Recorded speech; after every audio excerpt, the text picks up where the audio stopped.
चलिए, जैसा कि हमने आपको फिजिक्स के एक चैप्टर हमने कंप्लीट कर दिए हैं, भौतिक राशि मात्रक एवं मापन। बीपीएससी के जो भी सिलेबस निर्धारित हैं उसके अकॉर्डिंग हमने भौतिक राशि मात्रक और मापन में जो भी टॉपिक उसके द्वारा निर्धारित किए गए हैं उसको हमने एज इट कंप्लीट कर दिया है। अब उससे संबंधित 11 क्वेश्चन हम आपके आज लेकर के आए हैं और कल 11 क्वेश्चन और हम कंप्लीट कराएंगे। और इसमें ऐसे ही ऑप्शन हमने डाल रखे हैं जिसके द्वारा आपके कई कॉन्सेप्ट क्लियर होंगे। तो पहला जो क्वेश्चन है कि केंद्राभिमुखी बल किसके लिए जिम्मेदार है।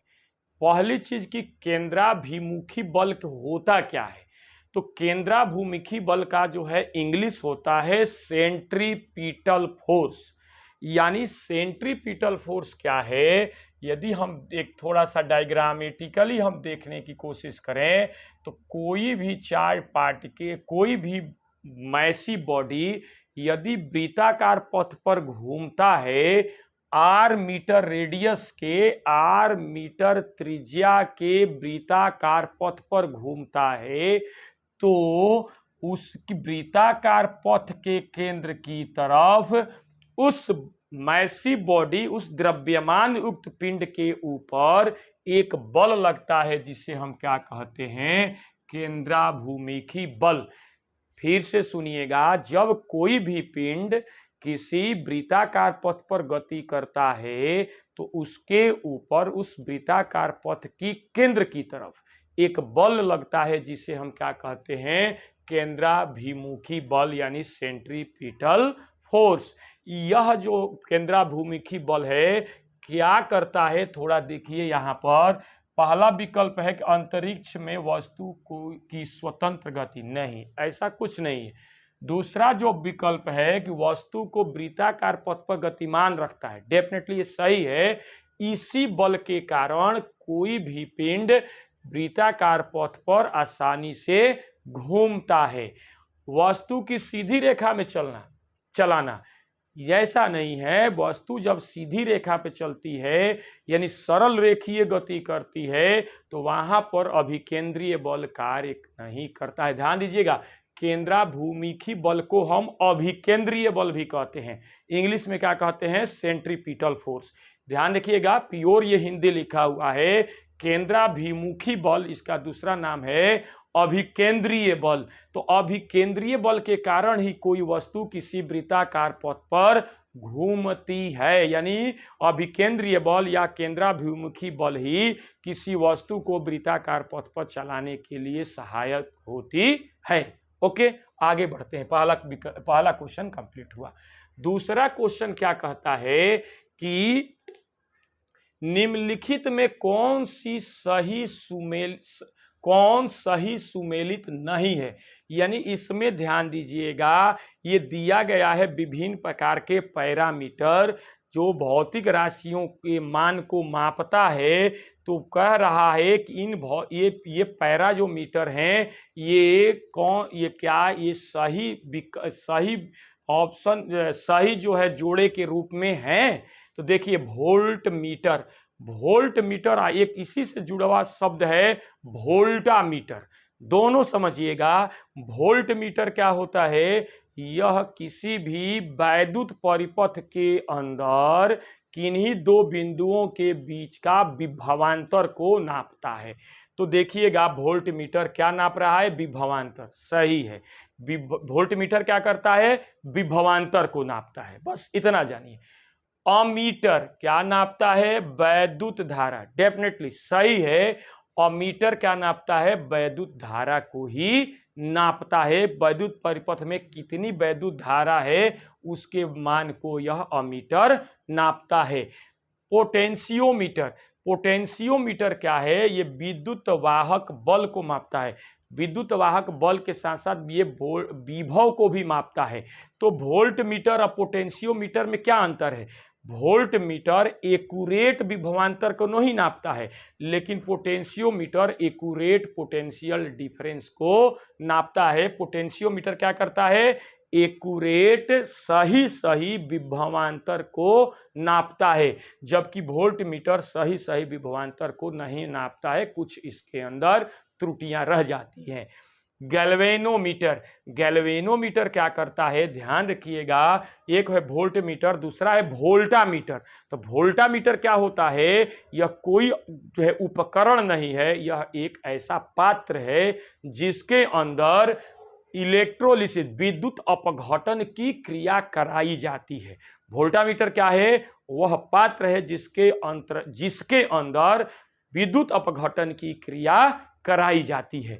गैल्वेनोमीटर क्या है, गैल्वेनोमीटर क्या करता है, यह विद्युत धारा को मापता नहीं है, विद्युत धारा है कि नहीं है किसी तार के अंदर, विद्युत परिपथ छोड़ दीजिए, सामान्य भाषा में जानिए कि गैल्वेनोमीटर अमीटर क्या कहता है, किसी तार के अंदर कितना वैद्युत धारा प्रवाहित हो रही है, कितना इलेक्ट्रिसिटी करंट कितना प्रवाहित हो रही है, उसको यह अमीटर नापता है।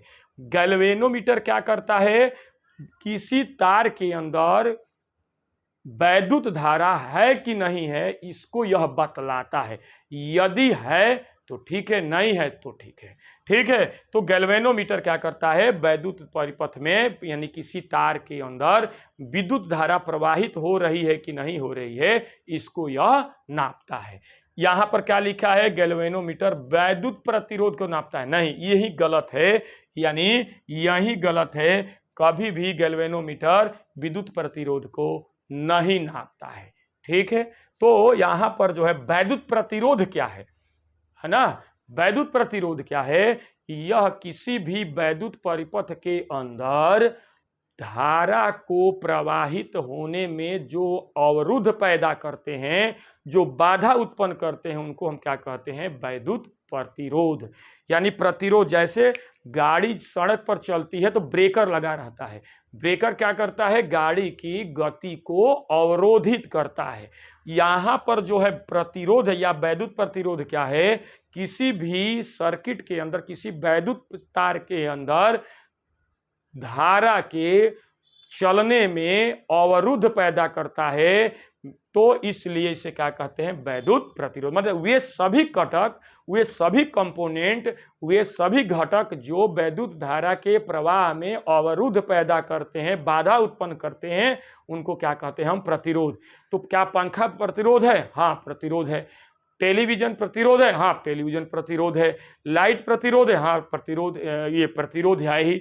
उस स्विच जो है या बोर्ड लगा हुआ है घर के अंदर, प्रतिरोध है, हाँ प्रतिरोध है। यानी जितने वैद्युत उपकरण जो है तार से जुड़े हैं, उस सब के सब क्या हैं, प्रतिरोध ही होते हैं। ठीक है, आगे आइए, वैद्युत शक्ति की इकाई क्या होती है, वैद्युत शक्ति क्या होती है। एक तो शब्द आता है शक्ति, शक्ति यानी इंग्लिश होता है पावर, यानी कार्य करने की दर को क्या कहते हैं, शक्ति कहते हैं। ध्यान रखिएगा, कार्य करने, पावर को हम किसी से प्रदर्शित करते हैं, पावर को हम P से प्रदर्शित करते हैं, P से पावर को हम प्रदर्शित करते हैं।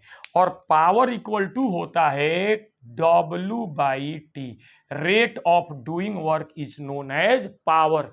कार्य करने की दर को हम कहते हैं, क्या कहते हैं, पावर कहते हैं, शक्ति कहते हैं। ठीक है, क्लियर। तो अब यहां पर कह रहा वैद्युत शक्ति की, तो ये जो कार्य करने की दर है, यह जो जैसे हम लोग हैं, यदि दो व्यक्ति हैं और दो व्यक्ति जो है 1 घंटे के अंदर, 1 घंटे में 10 ईंटे को छत पर पहुंचाता है, और एक व्यक्ति है आधे घंटे में 10 ईंटे को छत पर पहुंचाता है, तो किसकी शक्ति ज्यादा होगी, जो कि कम समय में ज्यादा कार्य करता है, ज्यादा ईंटे को छत पर पहुंचाता है। तो इस तरह से हम कह सकते हैं कि दूसरा व्यक्ति जो है कम समय में ज्यादा ईंटों को छत पहुंचा रहा है, इसका मतलब उसकी शक्ति क्या है, ज्यादा है। तो वहां तो अलग चीज है, लेकिन यहां कह रहा है वैद्युत शक्ति, मतलब वैद्युत उपकरण के केस में कह रहा है कि वैद्युत उपकरण की शक्ति के बारे में कह रहा है। तो खैर वहां पर भी यही फॉर्मूला लगेगा, P = W/T। तो यहां पर W किसका, W जो है क्या है, कार्य है, टी क्या है, समय है, तो कार्य का मात्रक होता है जूल और टी समय का मात्रक होता है सेकंड, यानी जूल पर सेकंड। तो यहां पर देखिए इसमें से कोई ऑप्शन जूल पर सेकंड नहीं लिखा है। अब देखिए एम्पियर, एम्पियर किसका मात्रक होता है, वैद्युत धारा का मात्रक होता है। समझ रहे हैं कि नहीं। वैद्युत धारा क्या होती है, आवेश प्रवाह की दर को क्या कहते हैं, वैद्युत धारा कहते हैं। किस चीज से प्रदर्शित करते हैं, स्मॉल आई या कैपिटल आई से। और आई बराबर क्या होता है, क्यू बाई टी। क्यू क्या है, आवेश है, टी क्या है, समय है। आवेश प्रवाह की दर को कहते हैं वैद्युत धारा, जिसका मात्रक होता है एम्पियर। क्लियर। वाट, वाट क्या होता है, यही जो है वैद्युत शक्ति का मात्रक होता है वाट। जूल पर सेकंड को ही हम क्या कहते हैं, वाट। वाट किसका मात्रक है, वैद्युत शक्ति का, चाहे शक्ति का मात्रक है। वैद्युत शक्ति का मात्रक क्या है, वाट होता है। ठीक है, यहां पर एक और लिखा है किलो वाट घंटा, हमने ऑप्शन रख दिया है।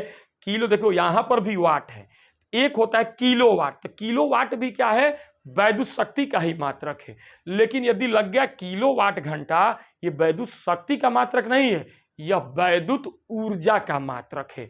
ये किलो वाट घंटा के बराबर होता है यूनिट। यूनिट मतलब जो कि आपके घर के अंदर जो बिजली की खपत होती है, जिसको हम यूनिट शब्द लेते हैं, कितने यूनिट बिजली की खपत हुई है, वही एक यूनिट किसके बराबर होता है, यही किलो वाट घंटा के बराबर होता है। ठीक है, क्लियर ना। तो ये किलो वाट घंटा जो है, यूनिट को ये यूनिट शब्द ही यूज करते हैं। और किलो वाट घंटा यहाँ पर किसका यूनिट है, वैद्युत ऊर्जा का व्यापारिक जो है मात्रक है। वैद्युत ऊर्जा का व्यापारिक मात्रक, व्यापारिक मतलब जो व्यापार में यूज किया जाता है ना। जो इलेक्ट्रिक डिपार्टमेंट है वो जो है आपके घरों के अंदर आता है, तो ये जो है इसी के रूप में जो है आपके घर के अंदर जो वैद्युत ऊर्जा का खपत होता है, इसी रूप में जो है काउंटिंग करता है कितनी वैद्युत ऊर्जा की खपत हुई है। इसलिए इसे क्या कहते हैं, किलोवाट घंटा को व्यापारिक मात्रक है वैद्युत ऊर्जा का। तो ये वैद्युत ऊर्जा का मात्रक है किलोवाट घंटा। कूलाम किसका मात्रक है, आवेश का मात्रक है। आवेश को किस चीज से प्रदर्शित करते हैं, स्मॉल क्यू से, कैपिटल क्यू से, चाहे स्मॉल क्यू से, है ना। तो ये जो है कूलाम जो है किसका मात्रक है, आवेश का मात्रक है। इस तरह से विकल्प नंबर हो जाएगा ये बी। ठीक है, निम्न में से किस धातु की विद्युत चालकता अधिक है। बात ध्यान दीजिएगा, वैद्युत चालकता का मतलब ऐसे पदार्थ जो कि अपने अंदर से वैद्युत धारा का प्रवाह आसानी से होने देते हैं, उनको हम क्या कहते हैं, चालक कहते हैं। क्योंकि वैद्युत जो तत्व, जो पदार्थ होते हैं, जैसे तत्व है, तत्व को जो है उसकी चालकता के आधार पर 3 भागों में वर्गीकृत करते हैं। कौन कौन से, कौन कौन से, चालक, कुचालक और अर्धचालक। चालक क्या होते हैं, जो अपने अंदर से वैद्युत धारा का प्रवाह आसानी से होने देते हैं, उनको क्या कहते हैं, हम चालक कहते हैं। और कुचालक किसको कहते हैं, वे पदार्थ जो अपने अंदर से वैद्युत धारा का प्रवाह आसानी से नहीं होने देते हैं, उनको क्या कहते हैं, कुचालक कहते हैं।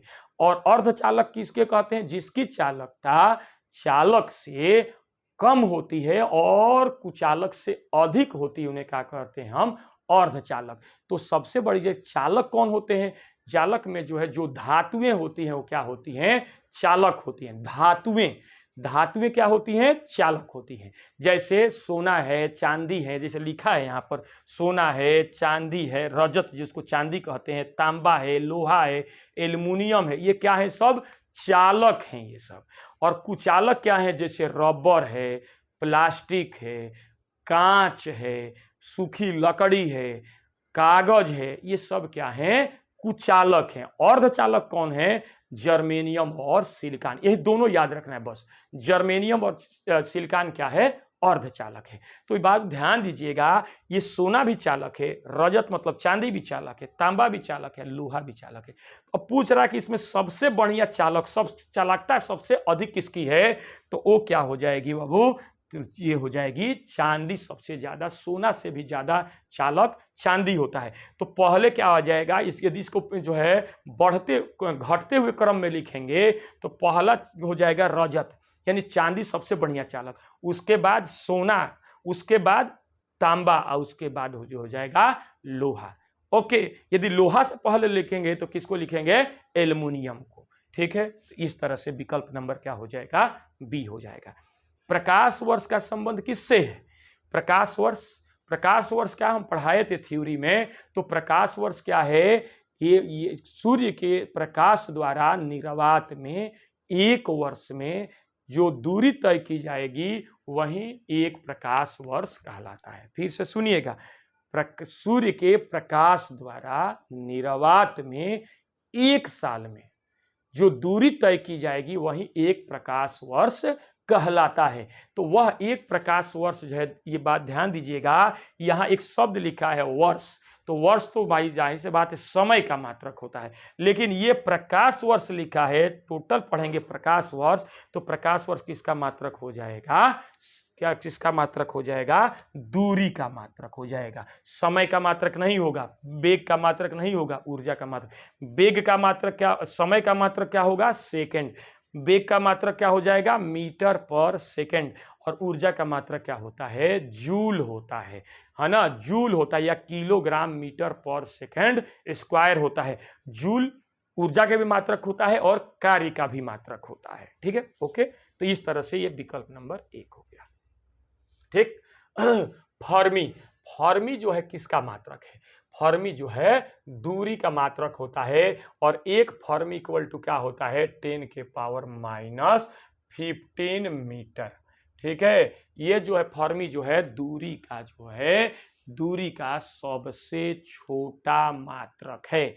एक तो होता है पार्शिक भी होता है, वो अलग चीज है, लेकिन ये जो है फर्मी जो है दूरी का मात्रक होता है, पार्शिक अलग चीज है। तो फर्मी किसका मात्रक है, छोटा मात्रक किसका है, दूरी का मात्रक है। तो एक फर्मी इक्वल टू का हो जाएगा 10 के पावर -15 मीटर। जैसा कि थ्योरी में बताए थे कि नैनोमीटर भी किसका मात्रक है, दूरी का ही मात्रक है, लंबाई का ही मात्रक है। एक नैनोमीटर इक्वल टू 10 के पावर -9 मीटर।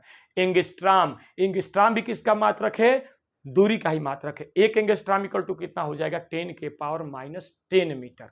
ठीक है, एक पिकोमीटर ये भी बताए थे, एक पिकोमीटर बराबर क्या हो जाएगा, 10 के पावर -12 मीटर। ये सभी क्या है, दूरी के छोटे मात्रक है। ओके, तो इस प्रकार जो है विकल्प नंबर फर्स्ट हो गया। ठीक, निम्नलिखित में कौन अदिश राशि है? हमने बताया था कि वैद्युत जो भौतिक राशियां हैं, भौतिक राशियों का वर्गीकरण हम दो प्रकार से करते हैं, एक उत्पत्ति के आधार पर, एक गुण के आधार पर। तो जो गुण के आधार पर होता है वो भौतिक राशियां दो प्रकार की हैं, सदिश राशि और अदिश राशि। सदिश राशि किसे कहते हैं, जिनके पास परिमाण और दिशा दोनों होता है, उन्हें क्या कहते हैं, हम सदिश राशि कहते हैं। अदिश राशि किसे कहते हैं, जिसके पास केवल परिमाण होता है, दिशा एब्सेंट होती है, उसको क्या कहते हैं, अदिश राशि कहते हैं। सदिश राशि में जैसे हमने क्या कहा था, विस्थापन सदिश राशि होता है, और वेग सदिश राशि होता है, क्षेत्रफल सदिश राशि होता है, बल सदिश राशि होता है, त्वरण सदिश राशि होता है, संवेग सदिश होता है, अदिश होता है, संवेग सदिश राशि होता है, आवेग सदिश राशि होता है। समझ रहे हैं कि नहीं? तो ये सभी के सभी जो है क्या सदिश राशि है। अदिश राशि क्या है, जिनके पास केवल परिमाण है। तो अदिश राशि कौन कौन सी हो सकती है, जैसे लंबाई हो सकता है, जैसे कि जो है दूरी हो सकता है, और क्या हो सकता है, आयतन हो सकता है, और क्या होगा, चाल होगा, और क्या हो सकता है, कार्य हो जाएगा, और क्या होगा, द्रव्यमान। जितने भी जो भौतिक राशियों का वर्गीकरण हमने जो है उत्पत्ति के आधार पर बताया था, कौन कौन से, मूल राशि और व्युत्पन्न राशि। तो मूल राशियां कितनी है, 7 हैं। कौन कौन से, द्रव्यमान है, समय है, लंबाई है, वैद्युत धारा है, ज्योति तीव्रता है, ताप है, और पदार्थ की मात्रा है। ये 7 हैं, जिसमें लंबाई जो होता है उसके हम दो भागों में वर्गीकृत करते हैं, दूरी और विस्थापन। तो दूरी जो है अदिश है, और विस्थापन क्या है, अदिश है। ठीक है, तो क्लियर बात करते हैं। अब जो व्युत्पन्न राशि क्या है, 7 जो मूल राशि को छोड़ दिया जाए तो जितनी भी भौतिक राशियां आपको दिखेंगी वो सभी के सभी क्या होगी, व्युत्पन्न राशि होगी। ठीक है बाबू, आगे बढ़ते हैं। तो यहां पर कह रहा है निम्न में कौन सा अदिश है, तो बाबू बल क्या है, सदिश है। क्यों, क्योंकि बल के पास दिशा भी होती है और परिमाण होता है। बल बराबर क्या होता है, द्रव्यमान गुना त्वरण। बल बराबर क्या होता है, द्रव्यमान गुना त्वरण। और यह जो है सदिश है कि अदिश, सदिश है। अब बल का मात्रक क्या होता है बाबू, न्यूटन होता है। कौन सा, एम के मात्रक। एम के मात्रक बल का क्या होता है, न्यूटन। और क्या हो सकता है, किलोग्राम मीटर पर सेकेंड स्क्वायर। और सीजीएस मात्रक क्या हो जाएगा बल का, डाइन हो जाएगा। और क्या हो सकता है, ग्राम सेंटीमीटर पर सेकेंड स्क्वायर। ठीक है, सब लेकर चलते हैं बाबू, जो भी आएगा सब पर एक्सप्लेन कर दें, एक भी ना छोड़ें, ताकि जो है 11 क्वेश्चन आपके 50 क्वेश्चन लायक हो जाए, कि ऐसा लगे कि आपको 50 क्वेश्चन आपने किया है।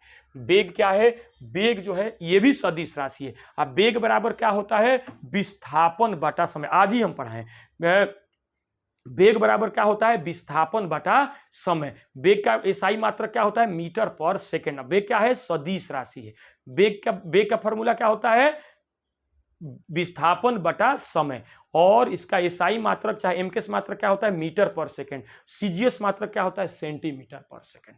ठीक है, इसका परिमाण धनात्मक हो सकता है, ऋणात्मक हो सकता है और जीरो हो सकता है। ठीक है, कौन अब वेग कौन कितने प्रकार का होता है, 3 प्रकार के, एक समान वेग, असमान वेग और औसत वेग। ठीक है, और एक समान वेग किसे कहते हैं, जब कोई पिंड जो है समान समय अंतराल में समान दूरी तय करती है तो एक समान वेग कहते हैं। और जब कोई पिंड समान समय अंतराल में असमान दूरी तय करता है उसे हम असमान वेग कहते हैं। और औसत वेग क्या कहते हैं, कि जो है टोटल विस्थापन बटा टोटल समय, यानी किसी वस्तु के द्वारा टोटल विस्थापन और टोटल समय के अनुपात को ही हम क्या कहते हैं, औसत वेग कहते हैं। ठीक है, त्वरण क्या है बाबू, सदिश राशि है। त्वरण भी क्या है, सदिश राशि है। क्वेश्चन क्या कर रहा है कि अदिश राशि कौन सा है, तो त्वरण क्या है बाबू, त्वरण जो आगे हम पढ़ाएंगे, त्वरण क्या है, सदिश राशि है। त्वरण बराबर क्या होता है, वेग परिवर्तन बटा समय। त्वरण क्या होता है, वेग परिवर्तन बटा समय को क्या कहते हैं, हम त्वरण कहते हैं। किसी से प्रदर्शित करते हैं बाबू, स्मॉल ए से, इसे स्मॉल है, सदिश राशि होता है। वेग परिवर्तन बटा समय, एसआई मात्रक क्या होता है, मीटर पर सेकेंड स्क्वायर होता है। और सीजीएस मात्रक क्या होता है, सेंटीमीटर पर सेकेंड स्क्वायर। ठीक है, समय क्या है बाबू, यहां पर आ गया, ये क्या है, अदिश राशि है। ठीक है, क्यों, क्योंकि समय जो है मूल राशि में आता है, मूल राशियां जो होती है वो अदिश होती है। ठीक, संवेग बाबू क्या है, संवेग जो है द्रव्यमान, संवेग बराबर क्या होता है, द्रव्यमान गुना वेग। संवेग बराबर क्या होता है, द्रव्यमान गुना वेग। और संवेग सदिश है कि अदिश है, सदिश है। और संवेग को किस चीज प्रदर्शित करते हैं, स्मॉल पी वेक्टर से, स्मॉल पी वेक्टर से। और संवेग बराबर क्या होता है, एम इंटू वी, यानी द्रव्यमान गुना वेग। और इसका मात्रक क्या हो जाएगा, किलोग्राम मीटर पर सेकेंड, किलोग्राम मीटर पर सेकेंड। ठीक है, अच्छा है, न्यूटन सेकेंड भी होता है। ठीक है, और ये किसका गुण होता है संवेग, किसी भी द्रव्यमान युक्त या किसी गतिशील युक्त द्रव्यमान युक्त पिंड का होता है। ठीक है, आगे बढ़ते हैं बाबू। 8वें नंबर क्वेश्चन, 8वां नंबर क्वेश्चन, आवृत्ति को मापा जाता है। आवृत्ति क्या होती है, ये आवृत्ति, पहली बात की आवृत्ति को किस से प्रदर्शित करते हैं, स्मॉल एफ से बाबू, है ना, या स्मॉल एन से रिप्रेजेंट करते हैं। आवृत्ति जो है एक अदिश राशि होता है। आवृत्ति क्या होता है, किसी पिंड के द्वारा वृत्ताकार पथ पर एक चक्कर लगाने में, एक सेकंड में लिए गए चक्करों की संख्या को हम कहते हैं आवृत्ति। फिर से सुनिएगा, किसी पिंड के द्वारा एक सेकंड में लिए गए चक्करों की संख्या को हम कहते हैं आवृत्ति। तो आवर्तकाल क्या होता है, आवर्तकाल एक चक्कर लगाने में लिए गए समय को हम आवर्तकाल कहते हैं। मतलब कोई पिंड जो है, चाहे तरंग भी है, तरंग भी एक चक्कर लगाता है। अच्छा, कोई पिंड जो है किसी वृत्ताकार पथ पर घूम रहा है, तो यहाँ चाहे जो है कोई पेंडुलम है, पेंडुलम भी एक चक्कर लगाता है। तो एक सेकंड में लिए गए चक्करों की संख्या को हम क्या कहते हैं, आवृत्ति कहते हैं। किसी से प्रदर्शित करते हैं, स्मॉल एफ से, चाहे स्मॉल एन से। सदिश होता है कि अदिश, अदिश होता है। और स्मॉल एफ बराबर क्या होता है, 1/t। आवृत्ति बराबर क्या होता है, एफ इक्वल टू होता है 1/t बाबू, है ना। यानी आवर्तकाल के व्युत्क्रम को हम आवृत्ति कहते हैं, आवर्तकाल के व्युत्क्रम को हम आवृत्ति कहते हैं। तो F इक्वल टू 1/t, इसका मात्रक क्या हो जाएगा, हर्ट्ज होता है। अच्छा, सेकेंड इनवर्स होता है।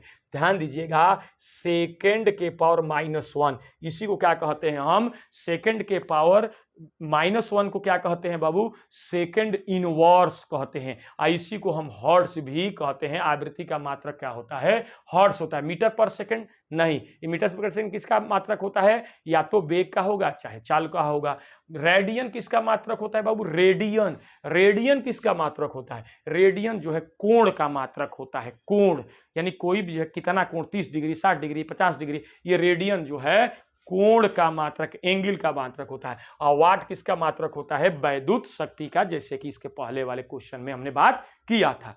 ठीक है, 9 नंबर क्वेश्चन आते हैं। 9 नंबर क्वेश्चन है कि इसमें कौन मूल राशि है। बाबू हम बता चुके हैं कि मूल राशियां हमने बताया था। तो मूल राशि देखिए, बल क्या है, मूल राशि नहीं है, व्युत्पन्न राशि है। क्यों, क्योंकि ये किसी से मिलकर के बनी है, मूल राशियों से मिलकर बनी है। तो इसलिए बल क्या है, मूल राशि नहीं है, व्युत्पन्न राशि है।